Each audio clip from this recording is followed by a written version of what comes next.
27절, 25절부터 27절까지 되겠습니다. 오늘은 조금 딱딱한 설교가 될지 모르겠지만 이건 분명히 알고 가셔야 될 내용이기 때문에 오늘은 여러분의 생활과 밀접한 관계는 없을 수도 있어요. 그러나 말씀을 통해서 이 시대를 분별하기를 바랍니다. 자, 다니엘서 9장입니다. 다니엘서 9장 25절부터 24절부터 보셔도 됩니다. 24절부터 27절까지가 되겠습니다. 자, 24절부터 27절까지 한번 같이 봉독해 봅시다. 자, 24절부터 시작.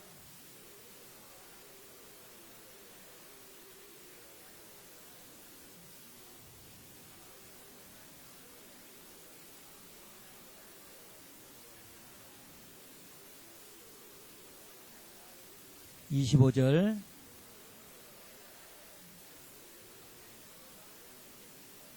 기름 부음을 받은 자 곧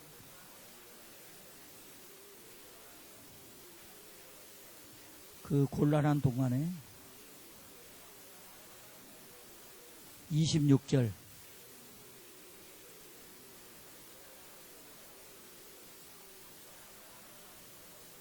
성읍과 성소를 무너뜨려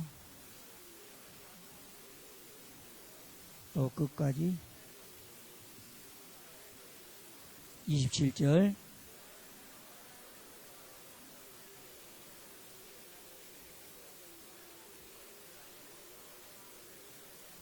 또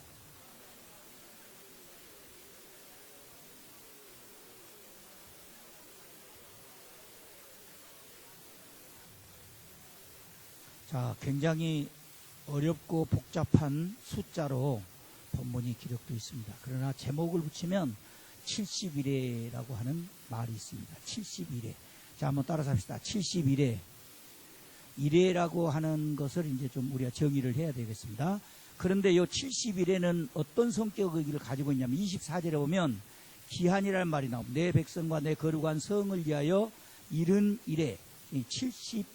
71회를 기한으로, 그래서 기한으로 정하였다.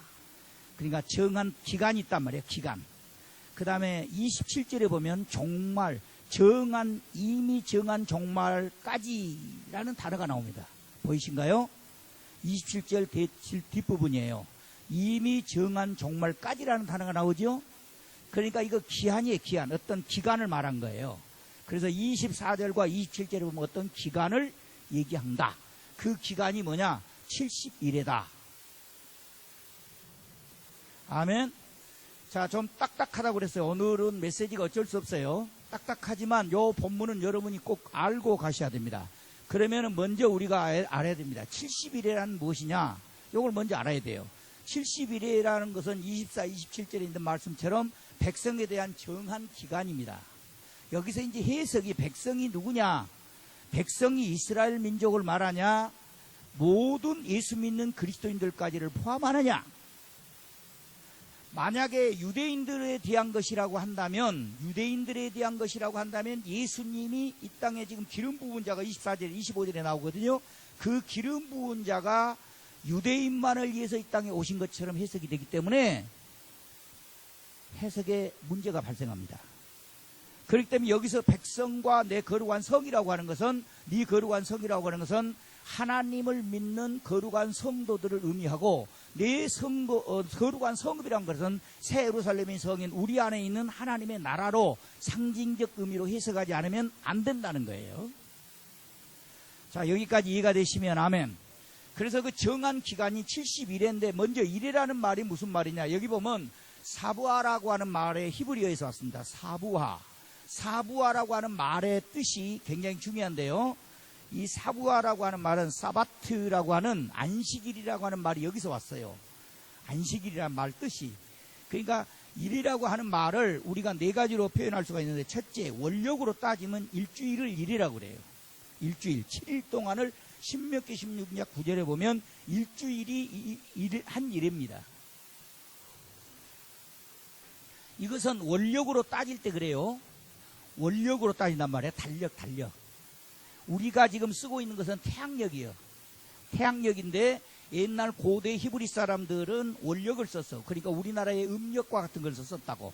그것을 달의 움직임을 통해서 카렌다기 때문에 그걸 원력이라고 그래. 그 원력으로 1일에가 7일이라고. 자, 계산 잘 하셔야 됩니다. 지금부터. 얼마만큼 하나님께서 다니엘이 지금으로부터 2500여 년 전에 벌써 예수 그리스도의 재림을 어떤 내용으로 지금 이 숫자로 어떻게 예언하고 있는지를 정확하게 여러분이 오늘 아침에 보게 되는 것입니다. 자, 그러니까 원력으로 따질 때는 1일에가 몇 일이다? 7일, 일주일이다. 근데 절기로 따질 때는 77절입니다. 레위기 23장 5절에 보면 77절인데 이 77절을 신약에서는 오순절이라고 그럽니다. 여기에는 조금 설명이 필요해요. 제가 오후 예배까지, 2부 예배까지 드려야 되기 때문에 목을 좀 아껴야 됩니다. 자, 저를 보세요. 예수님이 십자가를 지신 것이 6월절입니다.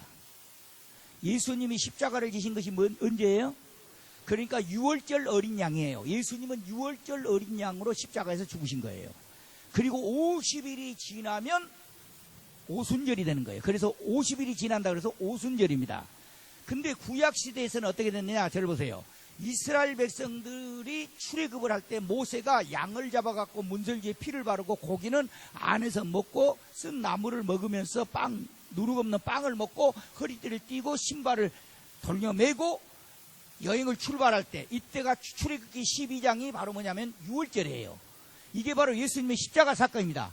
그로부터 50일이 지나가지고 어디에 도착하냐면 이스라엘 백성들이 50일째 되던 해에는 시내산으로 도착해가지고 시내산에서 모세가 십계명과 율법을 받습니다. 아멘. 그때 그것을 기념한 것이 77절이에요. 그러니까 정확합니다. 숫자가. 출애굽을 6월절을 당한 이스라엘 백성들이 패스오바 6월절을 당했던 출애굽기 12장에서부터 지금 시내산에 도착하는 출애굽기 19장까지 50일이 지났는데 이것이 신약시대에서 예수님이 십자가에서 죽으시고 50일이 지난 다음에 오순절이 임한 것하고 똑같은 숫자가. 그래서 오순절을 77절이라고 하고 말할 수 있는 겁니다. 그러니까 절기로 말할 때는 777. 77절을 우리는 뭐라고 말하냐? 뭐라고 말해요? 사부아라고 한단 말이에요. 사부아. 이래라고 한다. 이래. 그러니까 이래라고 하는 것이 하나에만 적용되는 단어가 아니에요. 이 단어는. 그 다음에 두 번째는 문자적으로 말하면 오늘 본문에는 이것을 7년으로 계산을 했어요. 7년. 7년. 7년인데 70일이라고 하는 말은 70의 7번이다 그런 뜻이에요. 70의 7번이니까 77에 49, 490년입니다. 70의 7번. 자, 이해되신가요? 그것을 7년을 1일이라고 한다.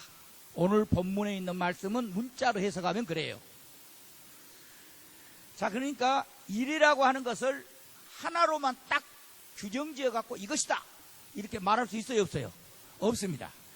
이것이다 라고 말할 수 없어요. 그러나 가장 중요한 것은 1이라고 할 때는 7자라는 숫자를 기억해야 된다. 아멘. 그런데 중요해요. 이 7이라는 숫자가 히브리어로 사부아라고 하는 이 말에서 온 것은 사바트라고 하는 안식일과 직접적인 관련이 있기 때문에 7자의 숫자는 언제나 안식을 상징한다는 것이죠. 상징적으로 안식. 그러니까 예수님께서 6일 동안 천지 우주 만물을 창조하시고 7일째 안식하셨고, 아멘. 그 다음에 모든 사역자들도 땅이나 뭐 또 6년 동안 부려먹었으면 1년 동안은 7번째 7년 동안에는 1년 동안 안식년을 주는 거예요. 제가 한 말 이거 무슨 말인지 알겠죠? 그러니까 담임 목사가 6년 동안 사역을 했으면 1년 동안은 안식을 주고 또 와가지고 또 6년 근무하고 또 1년을 안식을 주고 이렇게 해야 성경적이에요. 이해되신가요? 저는 뭐 33년이 넘게 사역하면서도 1년을 쉬어본 적이 없어요. 안식년이란 건 저는 뭐 있어본 적이 없으니까. 그리고 또 목사님은 뭐 자기는 1년에 한 달씩 쉰다고 하더라고. 그런 뭐 자랑하는 목사도 있는데, 우리 환경과 처지에는 제가 쉴 수 있는 그런 상황이 못 됐기 때문에 지금까지 그렇게 왔어요. 그런데 7년 그러면 안식일이 되고 77에 49, 49년이 돼가지고 그 다음 50년이 되면 희년이라고 그래요. 그래서 모든 것을 해방시키는 자유의 날이 되는 것이에요. 그러니까 이것은 레위기 24장과 25장에 근거한 내용입니다. 그렇기 때문에 hil자라고 하는 것을 상징적으로 표현할 때는 안식과 휴식과 평안과 기쁨이 되는 것이고, 숫자로 따질 때는 7절을 말하거나 또는 77절을 말하거나 또는 일주일인 7일을 말한다. 자, 이해가 되셨으면 아멘. 자, 이해 잘 해주셔야 돼요. 오늘 좀 설교가 어려워. 저도 이걸 해야 되냐 말해야 되냐 했는데 알려줘야 되니까. 우리의 생활하고 직접된 얘기가는 아니지만 그래도 종말에 대한 거니까. 자, 그런데 이 70일에는 오늘 본문에 보면 70일에는 세 단계를 거쳐서 성취하게 되어 있습니다. 자, 거기 한번 봐보세요. 세 단계를 거칩니다. 25절을 보면은 봐봐요. 너는 깨달아 알지어다. 예루살렘을 중건하라는 명령이 날 때부터 그랬어. 자, 여기 이제 줄 것에 있어요. 중건령. 예루살렘 성이 해파돼 갖고 무너져 버렸거든요. 이스라엘 백성들이 바벨론으로 포로로 잡혀가 버렸거든요. 그러니까 성이 무너져 버렸는데 그 성을 다시 중건하라는 명령이 날 때부터 기름 부음을 받은 자까지, 그러니까 예수님이 오실 때까지 7일에와 62일에가 지나요. 그러면 몇 일입니까? 7일에하고 62일에가 지나가면 두 개 합하면 몇 일에가 되냐고.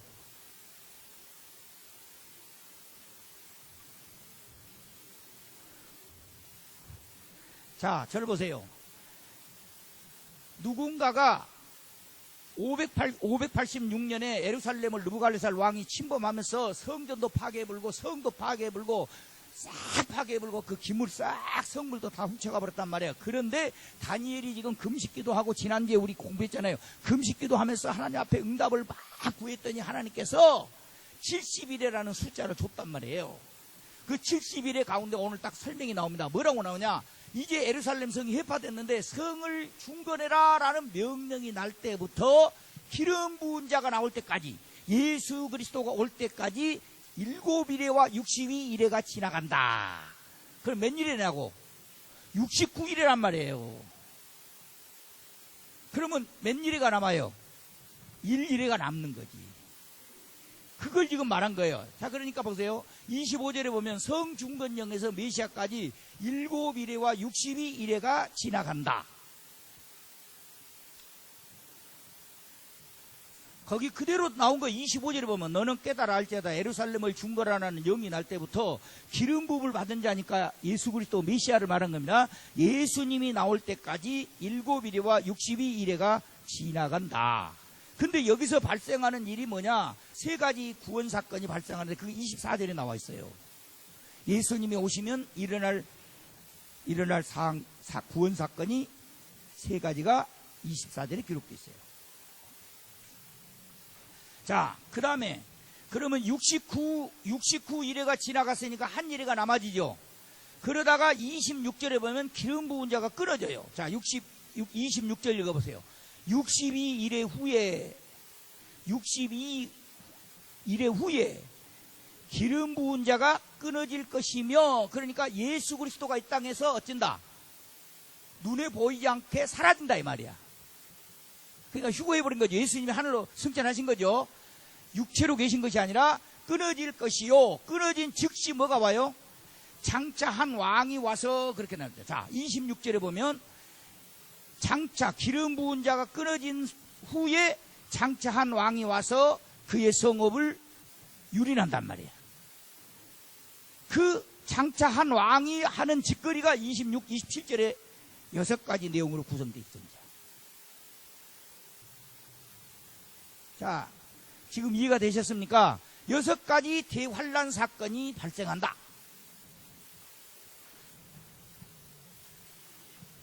자, 예루살렘 성을 증건하라. 그 명령이 언제 떨어졌는지를 보면 알겠죠?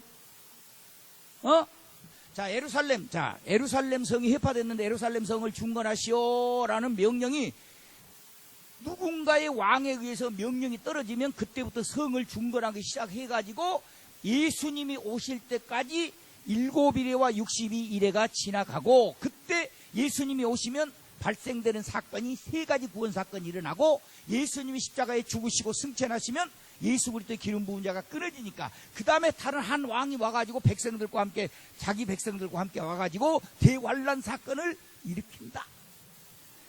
이게 지금 1일 동안 일어나는 일이다 이 말이에요. 지금 이해가 되십니까? 자, 요것을 해석하는 2가지 해석 방법이 있어요. 자, 2가지 해석 방법을 다 알아두셔야 됩니다.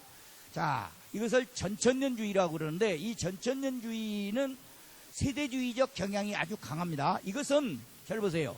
성경을 문자 그대로 해석하는 거예요. 1이라고 나오면 그냥 1이라고 해석하고, 70일이라고 나오면 그냥 77에 49, 490년으로 딱 이해하고, 7년을 1일을 7년으로 계산하면 7년으로 딱 계산하고, 이렇게 계산하는 거예요. 문자적으로. 이해가 되십니까? 이렇게 문자적으로 성경을 해석하는 것을 전천년주의라고 그러는데, 이 전천년주의의 위험성은 요한계시록 14만 4천을 정확한 숫자 14만 4천으로 계산해버리면, 숫자, 물리적 숫자로 그대로 계산해버리면 이 지구상에 있는 인류 가운데 14만 4천만 구원받게 되니까, 예수님 당시 때부터 2000년 동안 구원받은 사람들, 구약시대부터 지금까지 구원받은 사람이 14만 4천밖에 안 되겠습니까? 그러니까 14만 4천을 문자적 물리적으로 해석해서는 안 되는 거죠. 왜 그러냐면 요한계시록 자체가 전부가 상징적이에요. 예를 들면 요한계시록 1장에 나와 있는 예수님의 모습을 그림으로 그리면 예수님의 모습이 약 20가지 정도 나오거든요. 거기 예수님의 모습을 묘사하는 것을 20가지로 묘사했는데, 그 예수님의 모습을 화가가 그림으로 그리면 괴물이 되어버려요. 눈은 불꽃 같고, 발은 빛난 주석 같고, 막 희기가 눈 양털같이 희고 막 이러니까 머리부터 발끝까지 예수님의 모습을, 계시록 1장에 나와 있는 모습을 그대로 화가가 그리면 괴물처럼 보이게 되는 거예요. 그건 전부 상징적 의미거든요. 깨달으시면 아멘. 그러니까 14만 4천도 상징적 숫자로, 구원받은 숫자로 7장 9절에 보면 그대로, 요한계시록 7장 9절에 보면 그대로 각 나라와 족속과 방언에서 셀 수 없는 큰 무리가 나와서 하나님을 찬양하더라. 그러니까 그건 셀 수 없는 큰 무리야. 14만 4천이라는 숫자가 제한된 것이 아니고 셀 수 없는 큰 무리다. 아멘. 그런데 전천년주의자들은 문자적으로 해석하기 때문에 대단히 위험해요. 자, 그럼 문자적으로 먼저 해석하는 전천년주의로부터 하자. 성중건령이 내려지고, 그 다음에 성이 완공되겠죠? 중건령이 성을 재건축해라 명령이 떨어지고 난 다음에 성이 준공되겠죠? 그 다음에 기름 부은 자가 옵니다. 그리고 기름 부은 자가 오자마자 기름 부은 자가 끊어져요.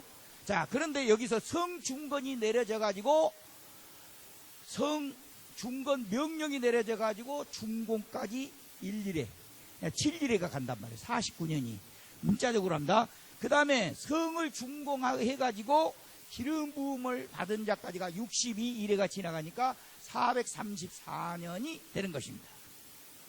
그런데 성중건령을 성경에서 조사해 보니까 아닥사스 왕이 BC 444년 3월에 명령을 내렸어요. 예루살렘 성을 이제는 중건해라 라는 명령을 아닥사스 왕이 444년 3월에 내렸습니다. 그리고는 395년에 성이 완공됐어요. 예루살렘 성이 완공됐어요.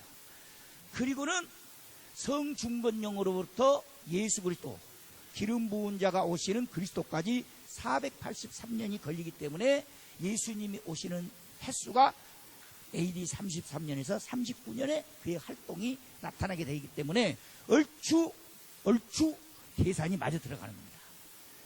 그런데 기름 부은 자가 온 다음에 끊어진다, 안 끊어진다? 끊어진단 말이에요. 그런데 기름 부은 자가 오셔서 우리에게 일으키는 구원 사건은 3가지라고 그랬죠. 구원사건 세 가지를 일으키고 그 메시아가 끊어진단 말이에요. 기름 부은 자가 끊어진다고 그랬어. 거기 26절에 보면 끊어져요. 기름 부은 자가 끊어지니까 문자 그대로 말하면 예수 그리스도가 휴거의 하늘로 올라 승천해가지고 우리 눈에는 지금 보이지 않는 존재로 되기 때문에 이래가 움직이지 않고 교회 시대가 그대로 도래해가지고 교회 시대가 움직이고 있다. 그러다가 갑자기 한 왕이 나타난다. 한 왕과 백성이 나오는데 이게 바로 적그리스도다.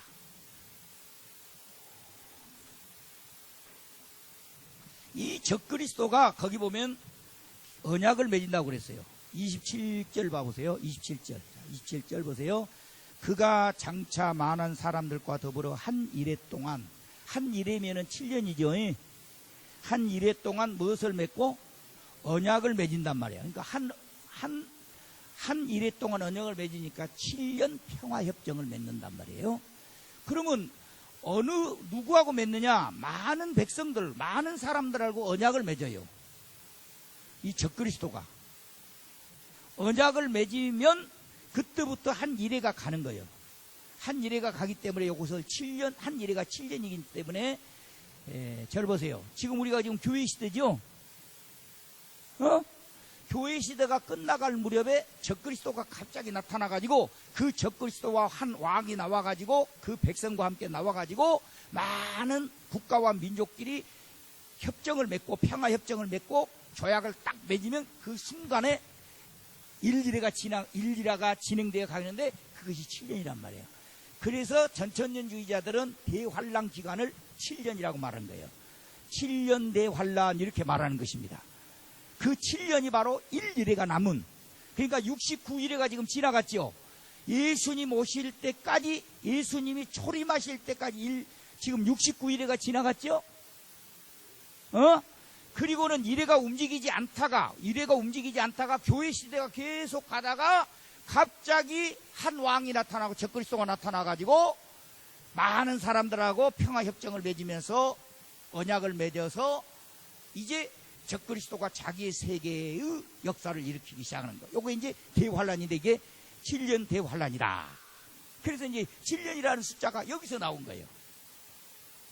그래서 이제 7년 대환란이 지나가면 예수님께서 공중으로 재림을 하시고 이 세상은 이제 다시 이 적그리스도와 그의 사탄의 무리들을 다 잡아가지고 무저각에다가 집어넣어. 1000년 동안 무저각에다 집어넣을 때 이 지상은 천년왕국이 되고 그 다음에 천년왕국이 된 다음에 무저각에다 집어넣었던 사탄을 다시 풀어줌으로써 마지막 곡과 마곡의 전투가 최종적인 전투가 일어나고 그리고는 예수님이 지상으로 재림을 해가지고 이제는 이 땅에서 영원히 사탄과 그의 제자들을 그의 추종자들을 십자가에 전부 지옥에 보내버리고 새하늘과 새 땅이 도래한다. 이제 요 내용 그 다음 내용인데 예수님의 재림이 공중 재림과 지상 재림 두 번에 걸쳐서 이루어지는 것이 전천년주의자들의 주장입니다.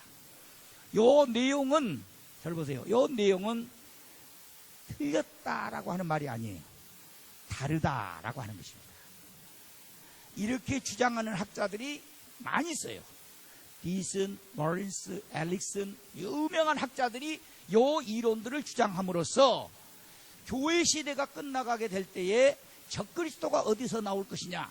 그 적그리스도는 세계를 통합할 수 있는 능력을 가진 적그리스도고요. 하늘에서 불을 내리고 자기가 만든 우상이 말을 하게 하면서 어마어마한 일들을 행하면서 이스라엘과 평화협정을 맺을 것이다. 왜 그러냐면 여기서 자기 백성이라고 할 때 이 백성을 이스라엘로 해석을 하면 적그리스도와 이스라엘이 7년 동안 평화협정을 맺게 될 것이다.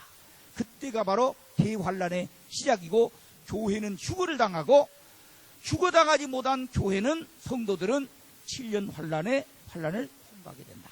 이런 이론이 전천년주의의 이론입니다. 이 내용은 틀렸다고 말하지 않고 다르다고 말하는 학설입니다. 아시겠습니까? 이 지금 71회를 해석하는 두 가지 해석 방법 가운데 전천년주의자들의 해석 방법을 제가 여러분들에게 소개해 줬어요. 자, 그 다음에 두 번째는 현천년이라고 그러죠. 옛날에는 이것을 무천년이라고 그랬어요. 무천년이라고 그랬는데 지금에 와서는 이것을 현천년이라 이렇게 부릅니다. 그 말은 무슨 말이냐면 천년왕국이 이미 우리 그리스도와 함께 여기에 왔다는 것이고, 이미 여러분과 내가 예수 믿는 순간 예수와 함께 죽고 예수와 함께 살았다고 하는 것이 우리가 부활했다는 것이고, 이렇게 해석하는 것이죠. 자, 70일에 대해서도 다 똑같습니다. 성중건령이 내려지고 성중건이 완공되고 기름 부자가 끊어지고, 근데 7일에와 62일에가 지나가죠. 근데 역시 444년 3월에 아락닥스 왕에 의해서 성중건령이 내려진 다음에 395년에 성이 중건되고, 그 다음에 성중건령부터 그리스도까지 483년이 걸리니까 예수 그리스도가 이 땅에 오신 초림하시는 이때까지의 계산은 똑같아요. 근데 문제는 뭐냐면 기름 부은 자가 끊어진 다음에 봐보세요. 26절 읽어보세요. 26절. 애순 두 일회 후에 62일에죠. 자, 29절 읽습니다. 26절 시작.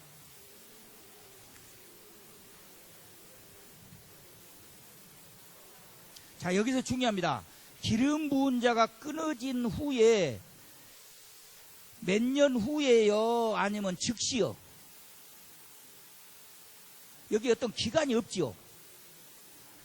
기름 부음을 받은 자가 끊어져 없어질 것이며 장차한 왕의, 이 장차라고 하는 것은 다니엘이 볼 때 장차예요. 예? 기름 부은 자가 끊어진 다음에 장차 앞으로 뭐 이럴 얘기가 아니고, 여기 지금 기름 부은 자가 끊어진 것과 한 왕이 나오는 것과 시간 간격이 지금 있어요, 없어요? 있어요, 없어요? 없죠? 시간 간격이 없죠? 시간 간격을 둬버린 것은 지금 앞에 있었던 전천년주의자들이죠. 전천년주의자들은 시간 간격을 둬버렸죠. 어떤 시간 간격을 뒀어요? 교회 시대라고 하는 시간 간격을 둬버렸어요. 그리고는 한 일에 남은 그 한 일의 7년이 이제는 적그리스도가 나타나면 그때부터 한 일에가 간다, 이런 식으로 해석을 해요. 그런데 우리 이 현천년에서는 한 왕이 언제 나타나냐면 적그리스도 한 왕의 백성이 즉시 나타나요. 그러니까 로마 시대 로마의 황제로부터 시작해갖고 지금까지 계속해서 지금 일회가 가고 있는 거예요. 한 일회가 가고 있는 거예요. 한 일회가 이렇게 길게 가고 있는 거예요. 왜 그러냐면 사바투스라고 하는 이 히브리어 자체가 안식이기 때문에. 그러면 자, 여러분들에게 이렇게 물어볼 수 있어요. 자, 한 왕은 로마의 황제들이고 그 로마의 황제들이 기독교를 핍박했단 말이에요. 엄청나게 죽이고 핍박했어요. 그리고 예배를 방해하고 성소를 해파하고 아주 뭐 못된 짓은 다 했단 말이에요. 그런 시대로부터 시작해가고 지금까지 계속해서 교회가 지금 여기까지 왔는데 그 전체를 지금 한 일회로 본단 말이죠. 한 일일회로. 그런데 엄청난 핍박이 있으면서도 동시에 교회는 평화와 안식을 누린단 말이에요. 우리 속에 수고하고 무거운 짐 자다 내가 너희를 쉬게 하라고 그랬고, 우리에게는 지금 안식과 평안이 있으니까. 그런데 대환란이 예수님 시대부터 지금까지 계속해서 대환란이 계속되고 있고, 그 환란 속에 교회는 들어있고, 교회는 천년왕국인 하나님의 안식과 평안을 같이 누리고 있단 말이에요. 이게 지금 동시사건이라고. 적그리스도는 앞으로 교회 시대가 끝날 무렵에 갑자기 나타나는 것이 아니라, 적그리스도는 초대교회 시대에도 있었고 중세에도 있었고 지금도 있고 앞으로도 올 것이로 해석을 하기 때문에 그런 거예요. 여기 등장하는 한 왕은 초대교회 시대에도 그런 적그리스도가 있었단 말이에요. 중세 시대도 있었고 2차 대전 때도 1차 대전 때도 있었고 앞으로도 나타날 것이란 말이에요. 그러니까 이 적그리스도에 대한 문제와 한 왕에 대한 그의 적그리스도에 대한 문제를 대환란으로 본다면 일일이라고 하는 것이 안식이기 때문에, 여러분과 나는 이미 예수님을 만났고 예수님이 우리 마음속에 계시기 때문에 우리는 성령으로 거듭났기 때문에 부활했고, 아멘, 부활했고 안식이 왔고 하나님의 나라가 우리 안에 있다고 하는 것이에요. 지금 이해가 되십니까? 그래서 요 일일회를 이렇게 길게 잡은 겁니다. 그러다가 대환란이 끝날 무렵 점점 대환란의 상황이 짙어지다가 결국 예수 그리스도가 이 땅에 재림하게 되는 상황이 나타나게 된다는 거죠. 자, 지금 앞에 전천년주의와 뒤에 지금 소개하고 있는 현천년주의의 차이는 뭡니까? 큰 차이가 뭐예요? 전천년주의는 교회 시대에는 이래가 진행됩니까? 진행 안 됩니까? 진행이 안 돼요.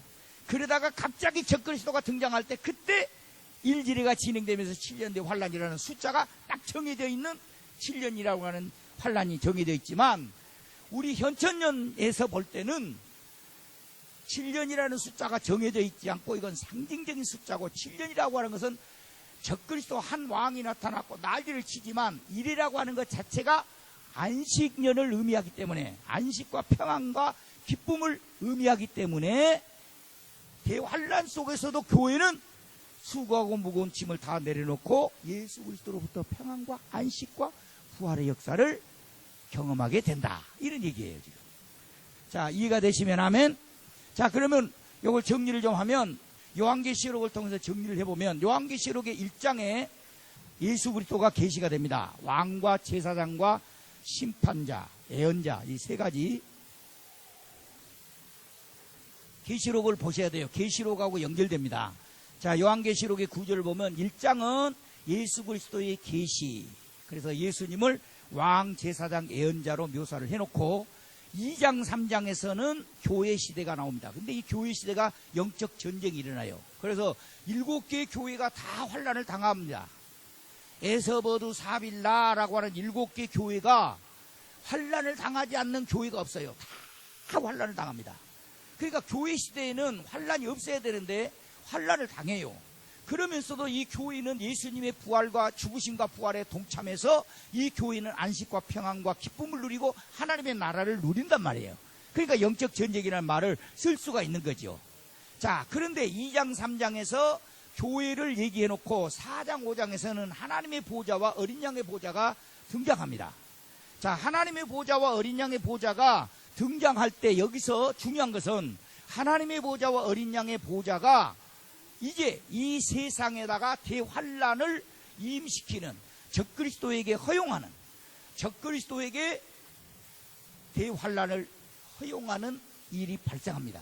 그래서 6장부터 16장까지를 우리는 대환란이라고 그러는데 이것은 적그리스도에 의해서 나타나는데 인나팔 대접 이 세 개의 심판 시리즈가 6장에서부터 16장까지 진행이 돼요. 그래서 첫째 인을 뗄 때, 둘째 인을 뗄 때, 셋째 인을 뗄 때 하면서 인을 쫙 7인까지 다 떼고 그 다음에는 7인이 지나가온 다음에 7나팔이 쫙 부러지고 7나팔이 부러질 때는 7대접이 쏟아지고 지금 교회가 지금 진행하고 있단 말이에요. 그리고는 17, 18장에서는 바벨론의 멸망인데 이것은 세상을 심판하시는 그리스도의 모습을 그대로 표현하고 있기 때문에 자 보세요. 2장 3장에서부터 18장까지 요한계시록 2장 3장에서부터 18장까지는 분류만 순서대로 분류만 돼 있지 논리적 순서는 똑같은 상황이 반복되는 겁니다. 자, 제가 물어봅니다. 하나님의 보좌는 하늘에 있나요? 우리 마음에 있나요? 우리 마음에 있죠. 자, 우리 마음에 하나님의 보좌가 있기 때문에 우리 마음에 평안이 있죠. 의와 평강과 희락이 있죠. 하나님의 나라는 먼 죽은 다음에 가나요? 우리 안에 있나요? 우리 안에 있단 말이에요. 그러니까 우리 속에는 사바투스라고 하는 이래가 이미 우리 속에 안식이 우리 속에 이미 와 있단 말이에요. 하나님이 주신 안식이 있단 말이에요. 의와 평강과 희락이 있단 말이에요. 하나님의 나라가 우리 안에 있단 말이에요.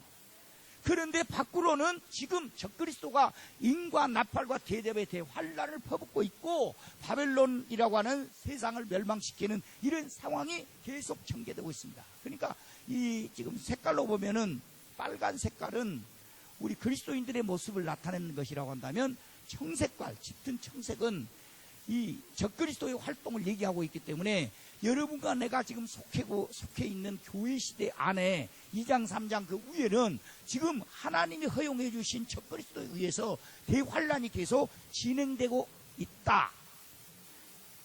지금 이해가 되십니까?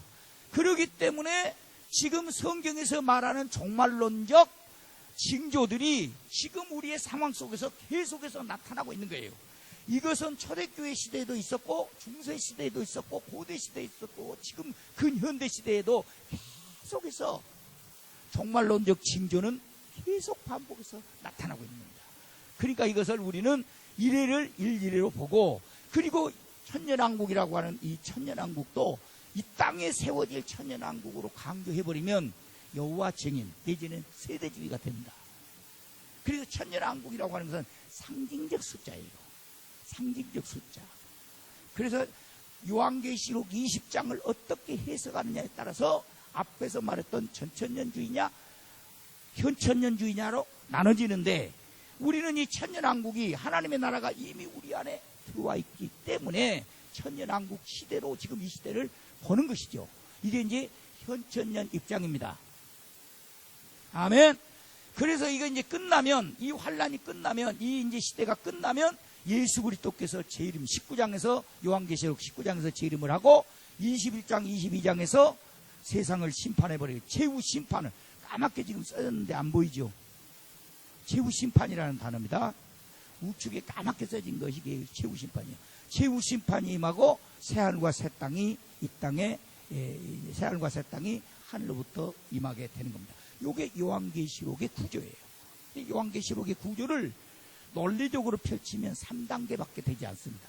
예수님의 계시가 나타나고, 그리고는 하나님의 보좌와 이 땅의 교회와, 그리고 적그리스도와의 활동과 대환란의 인복, 나팔, 대적, 심판, 이것이 하나의 채널로 되어 있고, 마지막에 예수님이 이 땅에 재림하시고 그 다음에는 새하늘과 새 땅이 이루어지는 3단계 정도밖에 되지 않아요. 요한계시록은 내용이 조사해보면 그럽니다. 자, 이제 이 내용을 제가 여러분들에게 김영희 목사님한테 그 파일을 줘가지고 나눠드리도록 하겠습니다. 자, 여기서 이제 우리가 중요한 게 있습니다. 자, 기름 부은 자가 오시면 일어날 24절 한번 읽어보세요. 여러분 읽어봅니다. 24절. 자, 시작. 24절 다시 한번 읽어봅시다. 시작.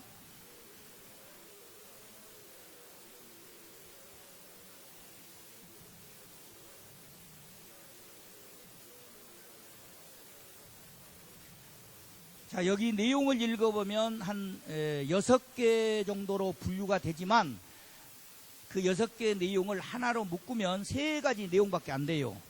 보시면 알겠지만 지극히 거룩한 이가 기름 부음을 받으니까 이거 예수 그리스도를 지금 얘기합니다. 예수님이 이 땅에 오시는데, 자, 이제 얼마나 공부 잘했는가 한번 봅시다. 오늘은 공부예요. 예수님이 이 땅에 오셔서 십자가 지실 때까지, 성중건령으로부터 예수님이 이 땅에 오실 때까지 몇 일회가 지나갔어요? 어? 몇 일회가 지나갔어? 69일회가 지나갔다고. 69일회가 지나갔을 때 예수님이 이 땅에 오신단 말이야. 예수님이 이 땅에 오셔서 3가지 일을 하셨는데, 거기 보면은 허물이 그치고, 그 다음에 보세요. 죄가 끝나고 죄악이 용서된다. 같은 말을 3가지 반복했어요. 허물, 죄, 죄악이라고 하는, 이거 하나의 사건이에요. 이게 속죄 사건입니다. 그러니까 봐보세요. 24절에 보면, 7일회로 기한을 정하였나니, 허물이 그치며 죄가 끝나며 죄악이 용서된다. 거기까지가 속죄 사건입니다. 그래서 허물은 폐시하고, 죄는 하타하고, 죄악은 아원이에요. 다 같은 의미들이겠지만은, 이것을 보면은, 그치다, 이거 보류하다, 끝나다, 봉인하다, 하탐, 용서된다, 카파르, 덮다.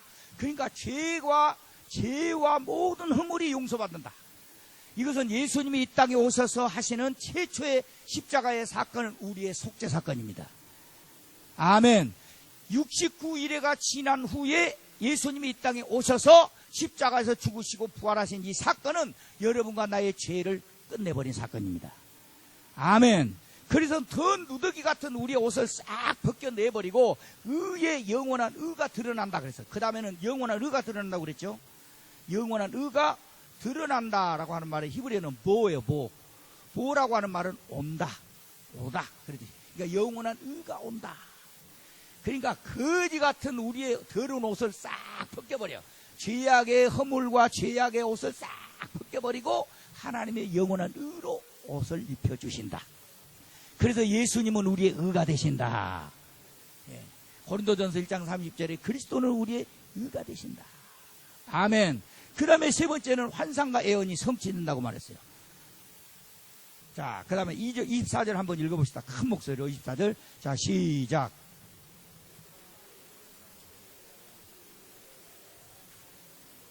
허물이 그치며 죄가 끝나며 죄악이 용서되며 영원한 의가 드러나며 환상과 예언이 응한다. 구약의 예언과 환상이 성취된다. 세 가지요, 세 가지. 내용을 읽어보면 세 가지요. 그러니까 2000년 전에 예수님이 이 땅에 오신 것은 성이 중건 명령을 내린 444년 3월로부터 시작해서 69일회가 지난 다음에 예수님이 이 땅에 오셔서 그 예수 그리스도가 십자가에서 죽으시고 부활하심으로 말미암아 모든 이스라엘 죄뿐만 아니라 모든 민족과 열방의 죄가 속죄되고 하나님의 의가 우리에게 왔고 구약에서 예언했던 모든 환상과 예언의 말씀들이 다 성취가 된 것이다. 아멘. 그런데 예수 그리스도가 이 땅에 오셔서 십자가에 죽으시고 기름 부은 자가 끊어진 다음에 한 왕이 나오는데 적그리스도란 말이에요. 이게 적그리스도. 한 왕과 백성은 적그리스도와 그에 따르는 추종자들인데 엄청나게 많은 적그리스도가 나와가지고 어떻게 하느냐. 자, 거기 보세요. 거기 보면은 그가 하는 일이, 자, 첫 번째 보세요. 26절 봅시다. 26절 읽어봅시다. 시작. 기름 부음 받은 자가 끊어질 것이며 장차 한 왕의 백성이 와서 그 성읍과 성소를 어째요? 성읍과 성소를 어찐다? 무너뜨린다. 무너뜨린다가 아니고요. 샤하드라고 하는 것은 부패시킨다. 타락시킨다. 하나님의 성소와 하나님의 나라를 가진 자들을 타락시키고 부패시킨다. 여기서 히브리어로 샤하드라고 하는 것은 부패시키는 거야. 타락시키는 거야. 타락시키는 거야.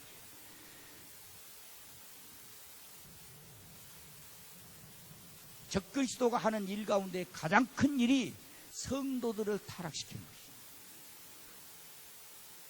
것이에요. 여기에 우리 넘어가면 안 됩니다. 그래서 그리스도가 여기 있다 저기 있다 해도 가지 마라. 절대로 가지 마라. 미혹하는 영이 나와서 광명한 천사로 자기를 변장시켜서 너희를 미혹할지라도 절대로 미혹에 넘어가지 마라. 그래서 마지막 시대가 되면 배교하는 일이 일어난다. 베드로후서에도 나옵니다. 배교하는 일이 일어나가지고 교회에 다닌 사람들이 우수수수수수수. 오늘 아침에도 뉴스 보니까 우리 한국 교회를 자꾸 교인들 숫자를 1000,000명으로 보는데 1000만의 말씀이라는데 1000,000명이 될 수 없다는 거예요. 코로나 바이러스가 발병한 2월 말부터 지금까지 통계를 내가지고 정상적인 그리스도인이 과연 명목상 그리스도는 다 빼불고 정상적인 그리스도인이 몇 명이나 되냐 조사해봤더니 500만 명도 채 못 된다. 이렇게 어떤 학자가 통계를 내놨어요. 갈수록 예수님이 재림이 가까우면 가까울수록 한 일해 동안에 살아가고 있는 여러분과 나의 교회 시대에서는 적그리스도가 실사이 없이 공격하기 때문에 여러분과 나를 어떻게 하든지 타락시키려고 그들은 공격할 겁니다. 바이러스를 보낼 수도 있고 전쟁을 일으킬 수도 있고 전염병을 주기도 하고 경제적인 환란을 주기도 하고 그래서 사람과 사람이 서로 불신을 갖게 만들고 싸우고 다투게 만들고 원한을 갖게 만들고 그러니까 야고보서에 원한이 있거든 원한을 서로 풀라 이거야. 문 밖에 서 있다. 문 밖에 있다. 재림하실 주님이 문 밖에 서 계신다 지금. 문을 곧 열라고 지금 문 밖에 서 계신다. 그러므로 서로 원망하지 말라. 서로 용서하고 용납하라. 얼마나 귀중한 소중한 메시지인지 모릅니다. 그리고 지킬 만한 것보다 우리 마음을 지켜야 됩니다. 우리의 영성을 지켜야 됩니다. 우리 믿음을 지켜야 합니다.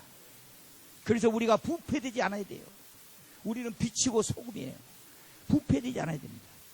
그 다음에 두 번째는 26절 하반절에 보면 전쟁을 통해서 황폐함을 일으킵니다. 전쟁이라는 나라가 거기 바로 나옵니다. 자, 보세요. 26절에 보면 성읍과 성전을 무너뜨리며 그의 마지막 홍수에 있을 것 같으며 또 끝까지 전쟁이 있으리니 황폐할 것이 작정되었다. 전쟁을 통해서 황폐함이 일어날 것이다. 어마어마한 전쟁이 앞으로 도발될 수 있다. 이것은 영적 전쟁일 수도 있고 영적 전쟁일 수도 있지만 또 물리적인 전쟁도 있을 수도 있습니다. 지금 뭐 미중 간의 전쟁이 일어나든지 일본과 뭐 전쟁이 일어나든지 지금 전쟁에 지금 거의 지금 폭발 직전까지 지금 무기들이 가고 있지 않습니까? 위험한 상황들이 지금 나타나고 있습니다. 1, 2차 대전보다 더 강력한 전쟁이 일어날 수도 있는 겁니다. 그 다음에 세 번째 보면 많은 사람과 언약을 맺는다 그랬어요. 많은 사람과 언약을 맺는다. 거기 27절에 보면 그가 장차 많은 사람들과 더불어 한 이래 동안 언약을 굳게 맺고. 여러분들 국제 협약이 얼마나 많은지 몰라요. 미국하고 우리나라하고 맺은 협약만 해도 엄청나게 많아요. 또 일본과 우리나라하고 맺은 한일 의정서 같은 게 얼마나 많아. 안 싸우지 말자. 북한하고 우리하고 맺은 협약도 얼마나 많습니까? 이게 안 지키잖아요. 국가들이 안 지키잖아요. 이게 전쟁을 언제든지 토살하고 있는 거지. 수많은 적그리스도가 나타나가지고 협약을 맺어요. 누가 적그리스도인지 알 수 없지요. 그러나 적그리스도는 한 인격체가 될 수도 있는 것이고, 한 사상이 될 수도 있는 것이고, 어떤 한 철학 사조가 될 수도 있는 것이고,